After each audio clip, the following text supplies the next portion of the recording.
From Toronto coffee shops to the Rock and Roll Hall of Fame, Rush's path to progressive rock greatness has been a wild ride. Originally a Zeppelin-esque hard rock band, their music evolved with increasingly complex instrumentation, arrangements, and lyrics. Their songs explore social, political, and literary themes and run the musical gamut from hard rock anthems to intricate and classically inspired multi-part epics.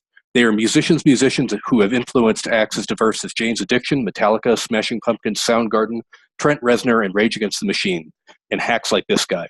Their lyrics speak to a broad base of listeners from the politically savvy to the sci-fi enthusiast. This is the story of their musical transformation over 20 studio albums and 40 years, and my journey with them as a fan. Willowdale, Toronto, 1968. 14-year-old guitarist Alex Zivojinovic, bassist Gary Lee Weinrib, and drummer John Rutsey form Rush, under the influence of Cream, The Who, and Led Zeppelin. Gary's Polish mother pronounced his name Getty, and it stuck. He dropped Weinrib and became Geddy Lee. Alex became Lifeson, and with Lee and Rutsey hit the Canadian club circuit with a biting sound, high-pitched vocals, and every man's lyrics. Without a record contract, Rush released their eponymous debut on their own independent label, Moon Records, in 1974. They broke into the U.S. market when Donna Halper, a DJ at WMMS 100.7 in Cleveland, dropped the needle on the unknown band's blue-collar tune, Working Man. She recounts that after this, she fielded numerous calls from fans asking when the new Zeppelin album was coming out. Alex and Geddy were increasingly into the complexities of progressive rock. Rutsey favored the hard rock style and left the band due to creative differences just before their U.S. tour. Neil Peart stepped in and everything changed. A virtuoso drummer and a cerebral introvert with a passion for literature and science fiction, he transformed not only their sound and rhythm, but also their lyrics. In 1975, Rush signed with Mercury Records and stamped their mark on the progressive rock scene with the platinum album Fly By Night. Its opening track, Anthem, glistens with raw sonic power and Peart's Ayn Rand-inspired lyrics. The 8.5-minute mythical tale of By Tor and the Snow Dog became their first progressive multi-movement saga. Caress of Steel, released later that year, contained two more extended fantasies in The Necromancer at 12.5 minutes and the 20-minute Fountain of Lamneth.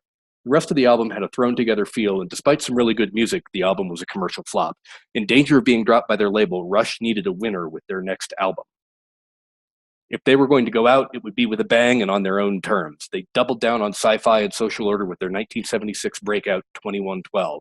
The 20-minute title suite, loosely based on Rand's Anthem, chronicles one man's discovery of self and music in a dystopian, futuristic world. Alex feels that this was the first album that really sounded like Rush. It was a multi-platinum smash. A Farewell to Kings and Hemispheres in 1977 and 78 were progressive masterworks, introducing synthesizers and complex musical styles along with some accessible work.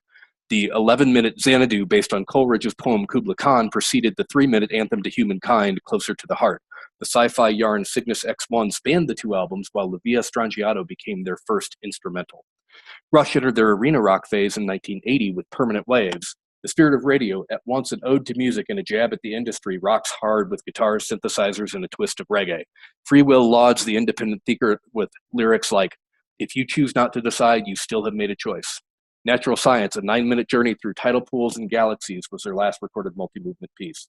1981's Moving Pictures is Rush's magnum opus and my first Rush album. Tom Sawyer, the song that hooked me, describes Tom as a modern-day warrior navigating the changing times. Red Barchetta, through a sports car, speaks to youth and rebellion. The instrumental YYZ depicts the bustling Toronto International Airport, while the camera eye depicts the bustle of the big city. Witch Hunt is a political allegory, while Limelight laments the personal cost of fame and fortune.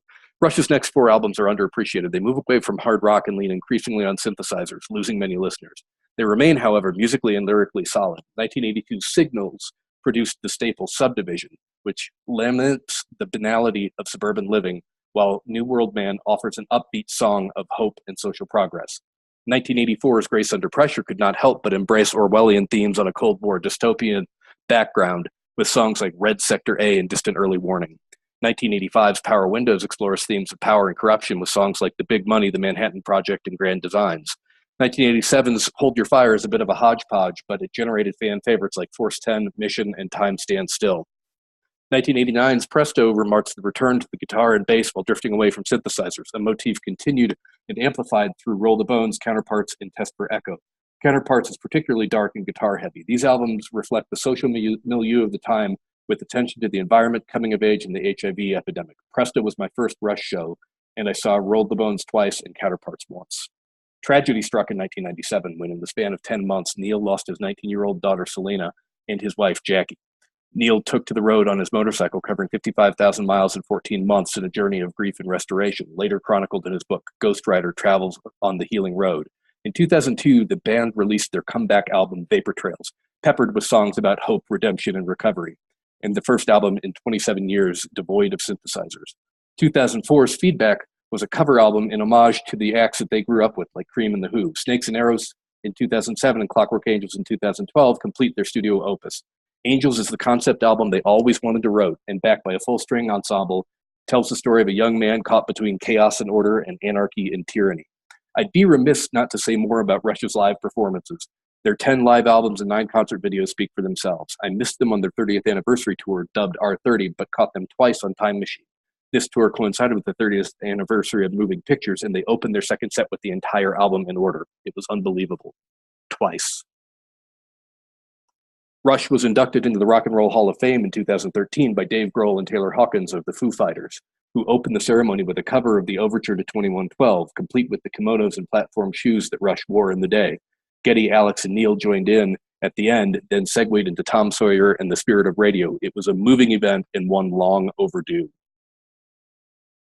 In 2015, Rush embarked on what proved to be their farewell tour. R40 marked their 40th anniversary, and I was privileged to have VIP seats for the show, my 10th in 25 years. Starting with Clockwork Angels, they moved back in time, album by album. As they did so, their stage set was changed to reflect sets from each album's tour. They closed with encores from Caress of Steel, Fly By Night, and Rush, all set in a high school gymnasium. I was floored. Rush has touched generations of fans over 4 decades. Their music and message have evolved, but their inspiration and spirit are timeless. I'm still coming to terms with the fact that I'll never take my kids to see them live. Fortunately, they've already seen some of the DVDs, and I have plenty more material to work with.